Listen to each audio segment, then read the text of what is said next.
I'm Ryan Cantor, a writer for TigerNet and Shakin the Southland. In this video, we're talking about Clemson recruiting. To help us do that, we have Tommy Kulkis from Shakin the Southland. He and Quacking Tiger lead the Clemson recruiting coverage over there, so he is a perfect person to give us some insight here. Tommy, welcome to the show. Hey Ryan, yeah, thanks for having me on the show. I know I've been a little bit off the grid lately. Like we were getting into uh, before we got on the show. I had some career changes, moved, got engaged, so it's been a lot of really exciting stuff for me. But happy to be here. And yeah, if you notice, I have a little scratch on my nose too. That's from my cat. So just if you're wondering, that's why. Well, cool. Well, congratulations on the engagement, and everyone's happy to have you back and get your insight. I'm going to start off with something that has been a beating the dead horse over at Shakin the Southland for quite. So we'll start with quantity of players rather than the quality or anything about individual players. So Clemson took 26 players in this class, and they took transfer Paul Tyson from Arizona State, kind of a depth quarterback.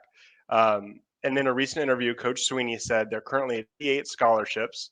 So if there were no attrition, and I'm sure there will be some, but if there were no attrition, they'd have to pull scholarships from three former walk-ons: Hunter Helms, Dominic Thomas, and Holden Casperson.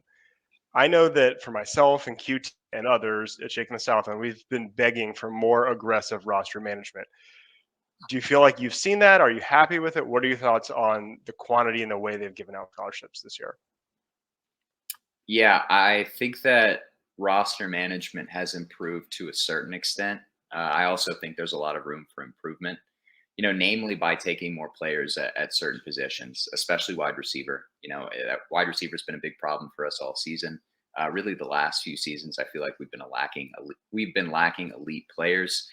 Barring Antonio Williams' emergence this season, obviously that was very welcomed. But wide receiver, linebacker, edge players, I think immediately come to mind positions that we could potentially use a portal candidate. But I do think our usage of the portal needs to expand, and I believe it likely will. And I think that Clemson's selectiveness, on the trail can potentially play an impact the same way it does on the trail for the portal. In the sense that we're very selective with who we take. Obviously, that helps us with the quality of players that we could potentially bring in, or maybe we can strike some sort of niche interest in the fact that we are so selective, but it also hurts us, in the net that we cast and the number of players that we can potentially sign. Which, given that there are a lot of players who transfer right now, the latter would be pretty useful. But I will say, to give the coaches a little bit of slack, I think that 90 to 95% of the players who enter the transfer portal, at least, are probably not even worth taking at all. And there's a lot that goes into scouting those players, right?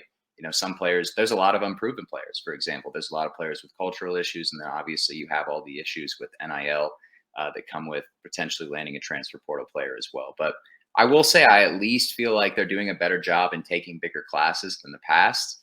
I feel like that's reflected by the fact that we're finally over the 85 limit of scholarships. But I think the short-winded answer of what I just said is that we're improving, but there's still lots of work to do, I think.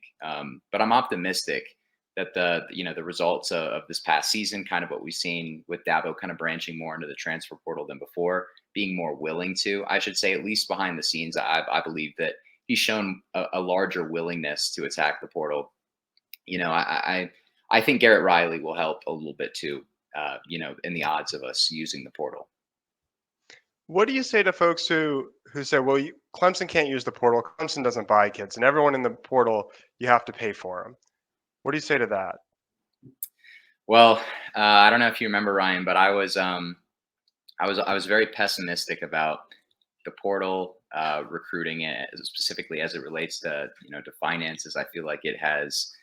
I didn't want to sound like the boomer who was maybe being, like I sounded like I didn't want a prospect to have an opportunity. It's just that money is a very important thing right now in landing these players. I think, and you're seeing it in recruiting. I'm hoping that Clemson takes a similar approach to taking kids out of the portal. It's just knowing when to pick your spots, right?